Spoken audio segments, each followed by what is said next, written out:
अगर आपका लैपटॉप या पीसी भी बहुत ज़्यादा स्लो है या स्टार्ट होने या बूट होने में बहुत ज़्यादा टाइम लगाता है, तो इन चंद स्टेप को फॉलो करके आपके पीसी की स्पीड पहले से बहुत ज़्यादा बेहतर हो जाएगी। इन स्टेप्स को फॉलो करने के लिए आप सर्च बार में क्लिक करें और विंडोज़ आर बटन प्रेस करें। यहाँ पर सर्च बार में %temp % टाइप करें और इंटर प्रेस करें। यहाँ से कंट्रोल ए प्रेस करें और शिफ्ट डिलीट से इन तमाम फाइलों को डिलीट कर दें। Do this for all current item पर क्लिक करें और स्किप पर क्लिक कर दें। उसके बाद इस फोल्डर को क्लोज करें और दोबारा से सर्च बार में क्लिक करें। दोबारा से विंडोज़ आर का बटन प्रेस करें। अब की बार यहाँ पर सिर्फ temp टाइप करें और इंटर प्रेस करें और यहाँ से कंटिन्यू पर क्लिक करें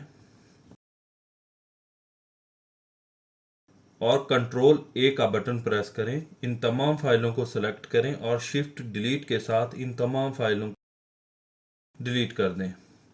यहाँ से कंटिन्यू पर क्लिक करें और do this for all current item. उसके बाद स्किप पर क्लिक करें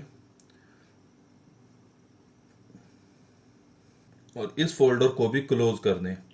उसके बाद दोबारा से सर्च बार में क्लिक करें, विंडोज़ आर का बटन प्रेस करें। अब की बार यहाँ पर प्रीफेच PREFETCH टाइप करें और इंटर प्रेस करें। कंटिन्यू पर क्लिक करें और कंट्रोल ए से तमाम फाइलों को सेलेक्ट करें। शिफ्ट डिलीट से तमाम फाइलों को डिलीट कर दें। ये टेम्परेरी फाइल्स होती हैं, इनका यूज़र को कोई फ़ायदा नहीं होता। यहाँ से स्किप पर क्लिक करें और इस फोल्डर को भी क्लोज कर दें। उसके बाद दोबारा से सर्च बार में क्लिक करें, विंडोज़ आर का बटन प्रेस करें। उसके बाद यहाँ पर क्लीन MGR टाइप करें और यहाँ से भी इन तमाम चेक्स को ऑन करें और उसके बाद यहाँ से ओके पर क्लिक करें। आप देख सकते हैं यहाँ पर 8.66 GB की फाइलें हैं। तो जब इतना ज़्यादा कैश हमारे कंप्यूटर में या टेम्परेरी फाइलें हमारे कंप्यूटर में या बैकग्राउंड में चल रही होंगी, तो वो लैपटॉप या पीसी को स्लो ही करेंगी। तो यहाँ से हम इनको भी डिलीट करते हैं और ओके पर क्लिक करेंगे और यहाँ से डिलीट फाइल, और ये तमाम फाइलें हम अपने कंप्यूटर से डिलीट कर देंगे। अगर आपको लग रहा है कि आपके कंप्यूटर में वायरस भी है, तो उसके लिए दोबारा से सर्च बार में क्लिक करें और यहाँ पर विंडोज़ आर प्रेस करें। अब की बार यहाँ पर MRT टाइप करें और इंटर प्रेस करें।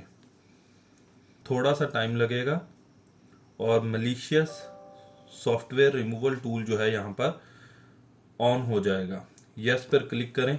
उसके बाद यहाँ पर नेक्स्ट पर दोबारा से क्लिक करें, क्विक स्कैन पर रखें और यहाँ से नेक्स्ट पर क्लिक कर दें। अगर क्विक स्कैन से भी आपका मसला हल ना हो तो आप फुल स्कैन को भी ट्राई कर सकते हैं, लेकिन याद रखें कि फुल स्कैन में थोड़ा सा टाइम लगेगा। उसके बाद फिनिश पर क्लिक करें और छोटी सी ट्रिक आप लोगों के साथ शेयर करूंगा। यहाँ पर टास्क बार में माउस से राइट क्लिक करें और टास्क मैनेजर पर क्लिक करें तो टास्क मैनेजर ओपन हो जाएगा। यहाँ पर स्टार्टअप के मेन्यू पर क्लिक करें या फिर टास्क मैनेजर को ओपन करने के लिए कंट्रोल शिफ्ट और एस्केप का की प्रेस करें और यहाँ से स्टार्टअप के मेन्यू पर क्लिक करें और यहाँ से वो तमाम सॉफ्टवेयर जो अनएबल हैं और हमें उनकी ज़रूरत नहीं है तो उनको स्टार्टिंग में ऑफ कर दें। जिस तरह के ये CCX प्रोसेस पे क्लिक करें और यहाँ से इसको डिसेबल कर दें। इसी तरह को पायलट पे क्लिक करें, इसको भी डिसेबल कर दें। यहाँ से वो तमाम सॉफ्टवेयर जो स्टार्टिंग में हम नहीं चाहते कि ऑन हो उनको डिसेबल कर दें। इसी तरह वन ड्राइव को अगर आपका डेटा नहीं है तो इसको भी डिसेबल कर दें। यहाँ पर विंडोज सिक्योरिटी को ऑन रहने दें या जो आपके लैपटॉप या पीसी के ड्राइवर्स हैं उनको बिल्कुल भी डिसेबल ना करें और यहाँ से क्लोज के बटन पर क्लिक करें अगर वीडियो आपको अच्छी लगी तो वीडियो को लाइक और चैनल को सब्सक्राइब करें।